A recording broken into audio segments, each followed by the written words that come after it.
La revue des salaires et des avantages à la baisse. Celui qui n'est pas content, il dépose sa démission.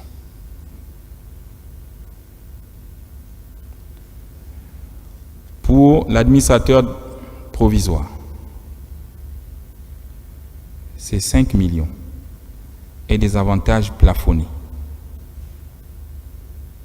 Au-dessus de ça, vous êtes sanctionné. Je ne veux plus entendre des salaires de 10 millions, de 15 millions, de 20 millions. C'est fini.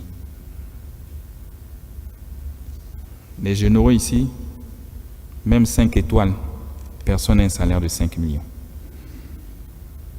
On atteint 3 millions quand on a 5 étoiles et avec la durée. Et après, vous partez à la retraite. Et regardez notre client. Donc 5 millions, c'est largement suffisant pour un Gabonais directeur de vivre avec sa famille. Je ne veux pas entendre les salaires de 7 millions ou 8 millions. Et le colonel Stéphane, je vous prie d'appliquer la grille avec fermeté et avec rigueur.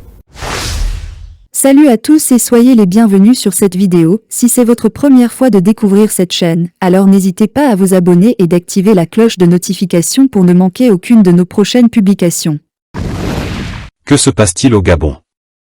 Je suis sûr que c'est une question que vous ne vous posez pas très souvent. Et c'est bien compréhensible, parce qu'il n'est pas aussi important comme les États-Unis, la Russie, ou encore la Chine. Et pourtant, cette question mérite bien d'être posée. Le Gabon, un pays de l'Afrique centrale de 267 667 km², qui fait frontière avec le Cameroun et la Guinée équatoriale, est considéré comme le pays de tous les fantasmes. Quand on parle du Gabon, ce qui nous vient à l'idée, est sa faune et sa flore. Le pays est recouvert d'une forêt vierge qui couvre environ 80 à 90% du territoire, et on y trouve des habitants un peu inhabituels, les Pygmées. Un peuple très ancien de l'Afrique centrale qui détient des pouvoirs surnaturels. Mais ces dernières années, le sujet qui a défrayé la chronique dans ce beau pays, est la famille Bongo. Oui, les Bongo.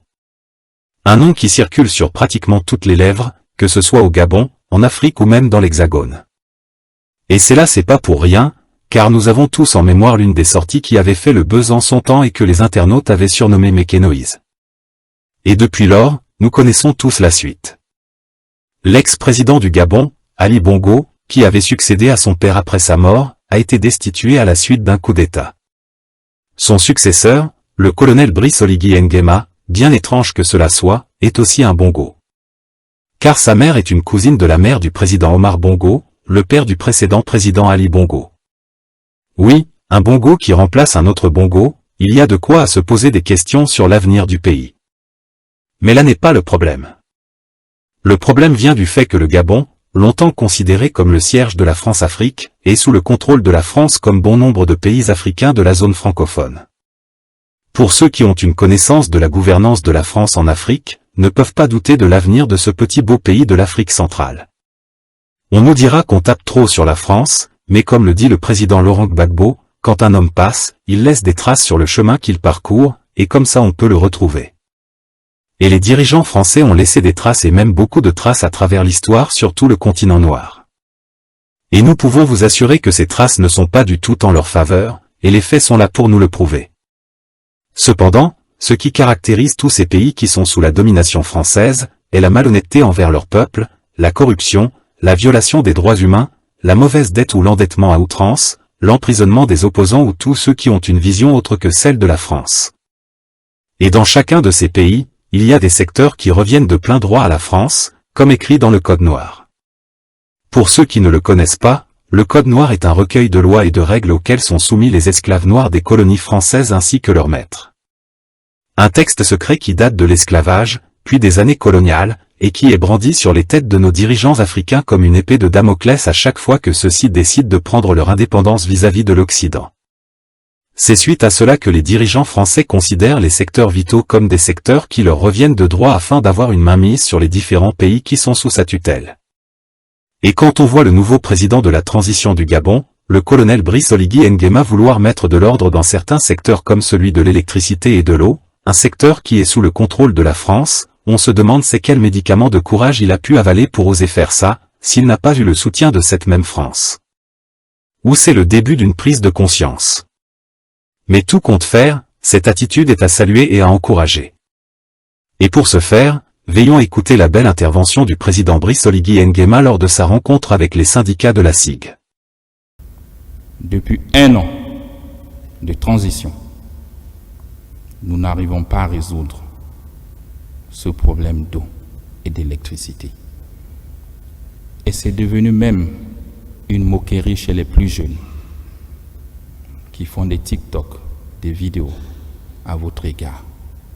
Depuis notre prise de pouvoir, nous n'avons cessé de vous accompagner, tel que cité par le ministre de l'Énergie. Je comprends que les installations sont vieillissantes, mais il y a un énorme problème d'entretien. La question des compteurs frauduleux montre aussi une implication de certains agents véreux de l'AICG, et dont nous avons tous été ici victimes de cette histoire de compteurs frauduleux. Elle ne date pas d'aujourd'hui.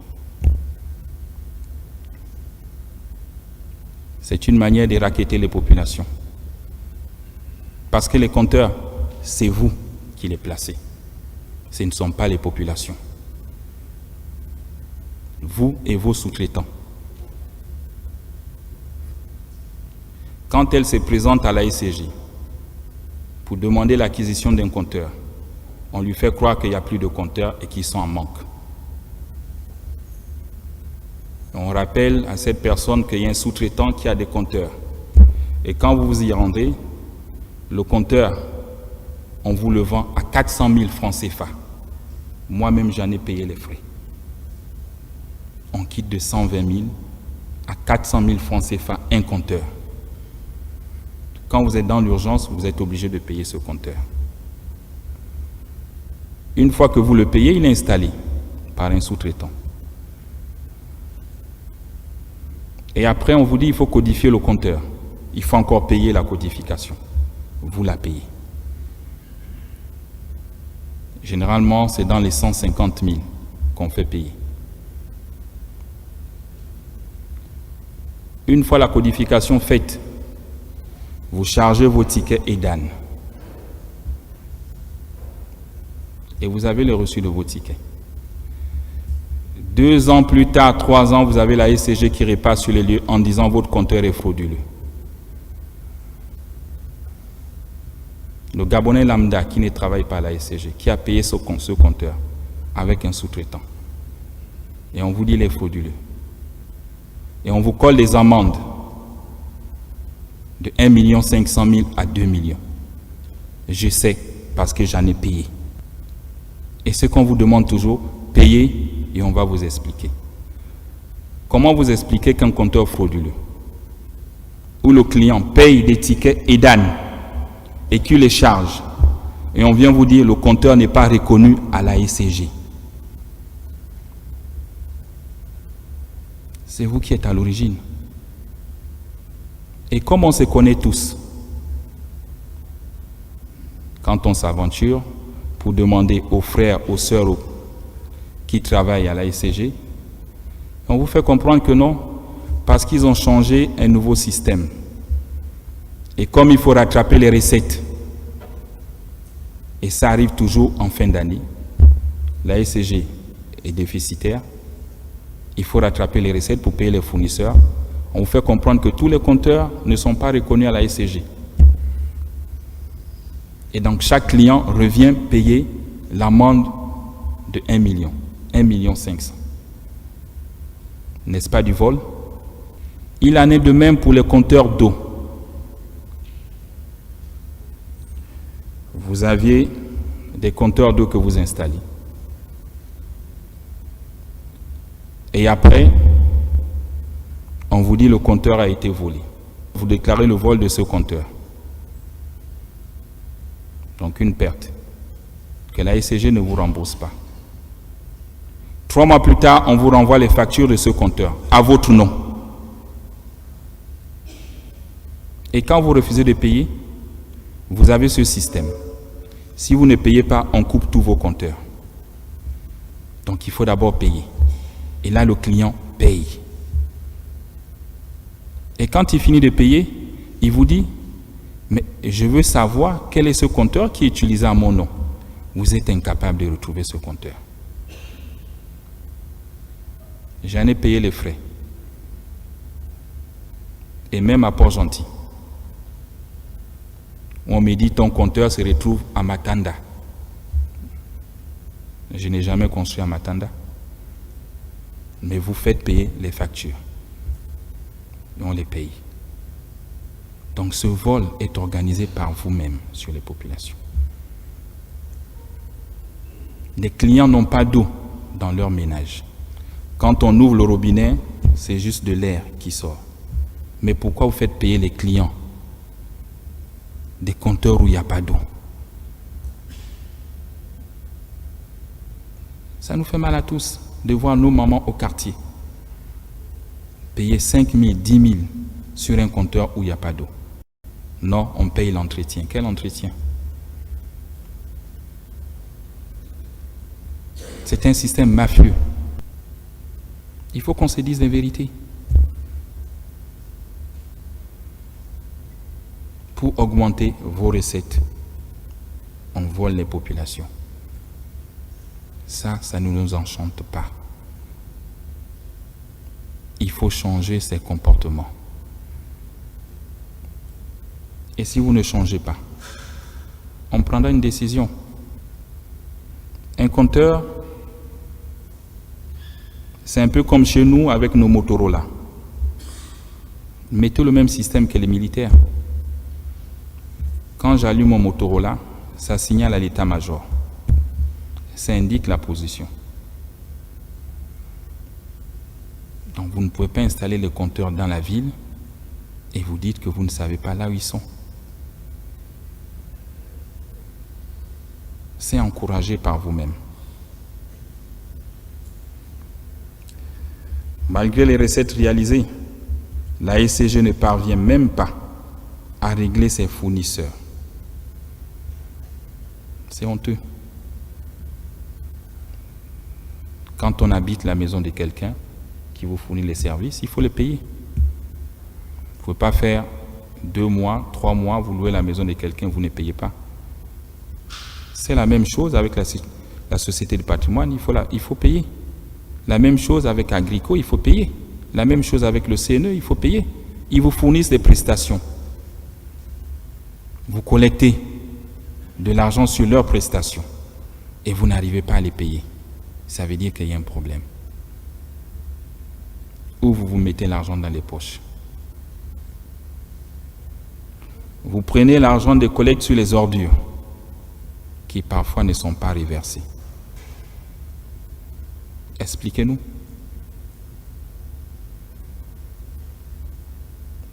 Ça veut dire qu'il y a un problème. Mais nous n'allons pas continuer comme ça. Beaucoup des redevances ne sont pas versées sur ces sociétés. Agrico, Société du patrimoine, CNE. Mais quand vous ne payez pas vos prestations, qu'est-ce qu'ils font? Ils menacent de couper. Et là, on crie pour chercher les solutions. On réclame le 13e mois. Quand on fait des entrées, qu'on a des recettes. Comment demander à une société qui ne fait pas d'entrée qu'on puisse lui payer le 13e mois? Et demander à vos responsables d'aller prêter de l'argent à BGFI pour venir vous payer le 13e mois. C'est encore créer la dette.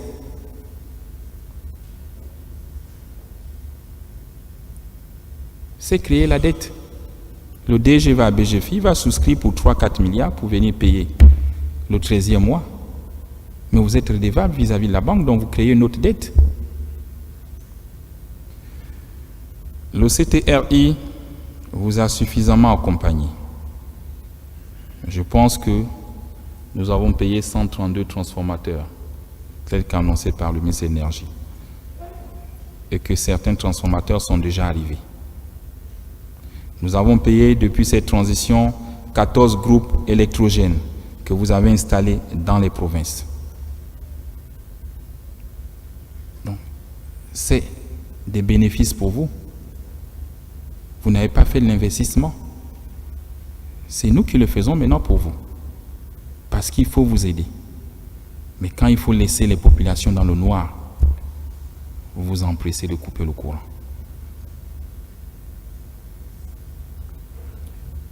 Nous avons encore livré 10 groupes électrogènes récemment et qui sont dans vos magasins.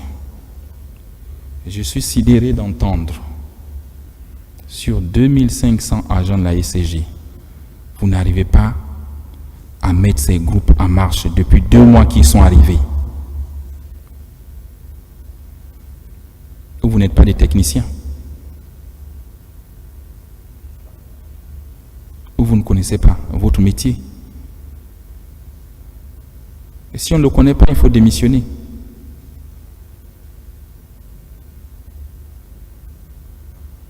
Un homme militaire disait, c'est honteux de faire un métier que l'on ne connaît pas. On vous a livré 10 groupes gratuitement qui sont là. Depuis 2 mois, on n'aurait pas vécu cette situation. 10 groupes de 2,5 mégawatts. Multiplié par 10, ça fait combien de mégawatts qu'on gagne? Et on se plaint. Donc vous-même, vous êtes incompétent.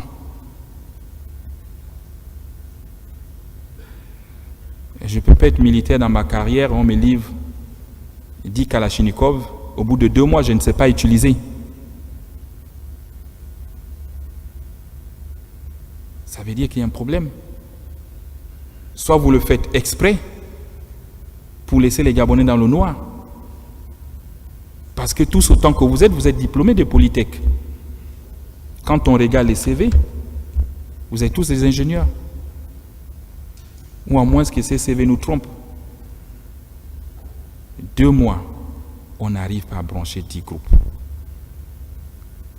Et là, nous avons encore 7 groupes supplémentaires en mer qui sont en train d'arriver.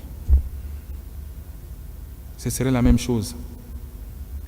Donc pourquoi demander de refaire l'investissement, d'acheter des groupes si vous ne savez pas les brancher? Nous avons fait venir la centrale flottante, comme disait le ministre de l'Énergie. Elle est au large de nos côtes. Je pense que dans 2 mois, ils vont trouver des lignes pour la raccorder. Qu'est-ce que vous proposez à la place dans l'urgence? Au-delà des critiques, où chacun va sur les réseaux sociaux et faire ce qu'il veut. Donnez une solution pour qu'on puisse avoir 150 mégawatts dans les 2 mois. Donnez-moi une solution. Vous n'en avez pas. Mais vous êtes fort pour critiquer ce qui s'est fait. Vous êtes incapable d'applaudir les bienfaits. Nous avons fait venir 22 500 compteurs d'électricité qui sont déjà livrés et qui sont là. À terme, pour le Gabon, je pense qu'il faut 400 000 compteurs. C'est ce type de compteur que nous voulons maintenant. Vous devez me changer tous les anciens compteurs pour qu'on ne se retrouve plus dans la fraude. Si vous ne voulez pas travailler, laissez la place à d'autres. Et oui, au temps des Divungi, on n'a pas connu ça. Et je le dis. Regardez les images qui vous ont été présentées. C'est honteux. Et je veux même croire que vous faites boire des Gabonais de l'eau impropre à la consommation. Oui, quand on regarde les images, c'est bien ça. Et vous êtes content de récupérer leur argent chaque fin du mois.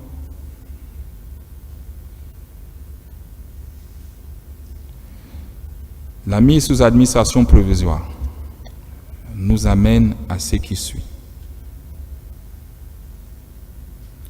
La revue des salaires et des avantages à la baisse.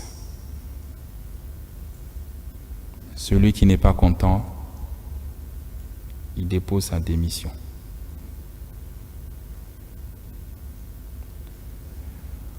Pour l'administrateur provisoire, c'est 5 millions et des avantages plafonnés. Au-dessus de ça, vous êtes sanctionné. Je ne veux plus entendre des salaires de 10 millions, de 15 millions, de 20 millions. C'est fini. Les généraux ici, même 5 étoiles, personne n'a un salaire de 5 millions. On atteint 3 millions quand on a 5 étoiles et avec la durée.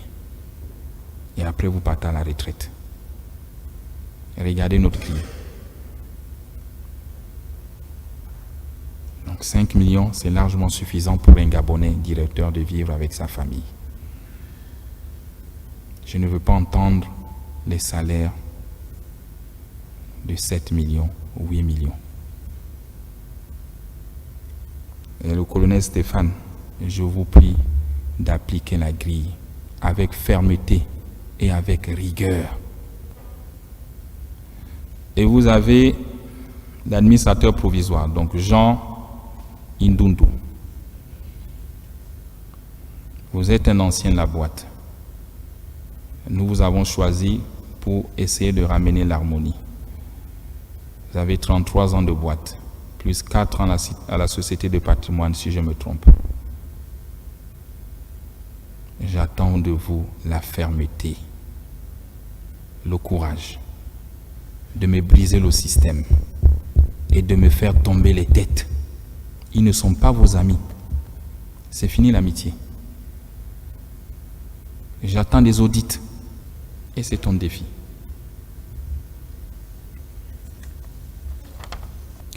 Retrouver une trésorerie comptable positive d'ici 2025. J'ai dit je t'accorde 6 mois. À la CNSS, il s'en sort. Donc toi aussi tu devrais t'en sortir dans les 6 mois. L'adoption du plan Transfo 2025. Il est détaillé avec un tableau de bord que je vais te remettre à la fin. Sur ce tableau, tu as plusieurs axes. La stabilisation de la fourniture d'électricité et eau sur tout l'étendue du territoire avant 2025. Transformation du bilan comptable de moins 30 milliards par an, actuellement à plus 10 milliards par an, et lutter contre les fraudes. L'amélioration de l'expérience utilisateur et service client sur toute l'étendue du territoire. La baisse du prix de l'énergie, comme le veulent les Gabonais. Tu dois trouver des mécanismes. La dissolution de tous les contrats des sous-traitants. Je ne veux plus entendre parler des sous-traitants. Je t'ai dit, c'est le retour aux fondamentaux. Comme au début, c'est la SCG qui fait tout. Je ne veux plus entendre parler des sous-traitants. À l'exception des fournisseurs du carburant, des gaz, des services d'entretien. C'est les seuls que tu dois avoir comme sous-traitants. Ceux qui vont payer les compteurs en Chine pour dire qu'ils ont ouvert des maisons pour venir placer, c'est fini. On te mettra les moyens où tu iras payer les compteurs et tu les installes et tu les vends. Vous étiez à plus de 2000. On a réduit à 300. Et là, on réduit à 0. tu mets les sorts. Il faut être courageux. Et tous les agents de la ICG, conformément à votre droit, qui ont créé des sociétés parallèles, ils sont renvoyés. Tu me les enlèves. C'est contre la loi. On ne peut pas concurrencer sa propre maison. Il y en a qui se cachent derrière les sociétés écrans. Tu vois que tu as des missions et tu as des solutions pour réduire la masse salariale. Pour vous accompagner et pour sauver la maison, ça fait 3 jours que j'échange avec les banquiers. Ils me proposent un plan d'appui budgétaire pour la SCJ. Une enveloppe de 150 millions d'euros, soit 100 milliards de francs CFA, sera disponible dans 1 mois et demi. Que l'on se mette tous au travail pour que ces mesures marchent. L'essor vers la félicité que les Gabonais attendent passe par la mise à disposition d'une plus grande capacité énergétique. On ne peut se prétendre un pays développé si on n'a pas d'énergie, si on n'arrive pas à fournir de l'eau dans les ménages. Et ça fait honte. Je vous dis, regardez ce que nous sommes tous en train de réussir pour les Gabonais. Comment ils sont contents. Comment ils applaudissent dans les quartiers. Et la tâche d'huile, c'est la SCG. Le CTR, il veut apporter de l'eau dans le robinet de tous les Gabonais. Cet objectif doit être perçu par tous comme un intérêt supérieur de la nation. Il se situe au-dessus des calculs syndicaux et des égos inutiles qui n'ont jamais rien apporté à ce pays depuis plus de 64 ans. Vous faites la guerre. Pourquoi? Faites comme chez nous les militaires. Il y a un chef, on le respecte et on suit ce qu'il décide. On lui donne un temps et il réalise ce qu'il peut réaliser. Parce que demain, vous aussi, vous serez chef. Et si vous ne l'accompagnez pas, ceux qui vous regardent, quand vous serez chef, ils ne vont pas aussi vous accompagner. Ils vous feront les mêmes coups bas que nous appelons les pots de banane. Voilà, c'est tout pour cette vidéo. Que vous voulez ou non, ou que cela vous plaise ou non, nous faisons partie du jeu. Soit nous serons assis à cette table du nouveau monde lors du partage du gâteau, soit nous serons le gâteau qui sera partagé par les occupants de cette nouvelle table. Et c'est suite à ces belles phrases que nous vous remercions pour votre attention. Si le contenu vous a été d'une quelconque utilité, veuillez nous laisser en commentaire votre point de vue, cela nous fera que plaisir. Merci encore à toutes et à tous pour votre fidélité et nous vous disons à très bientôt pour une nouvelle vidéo.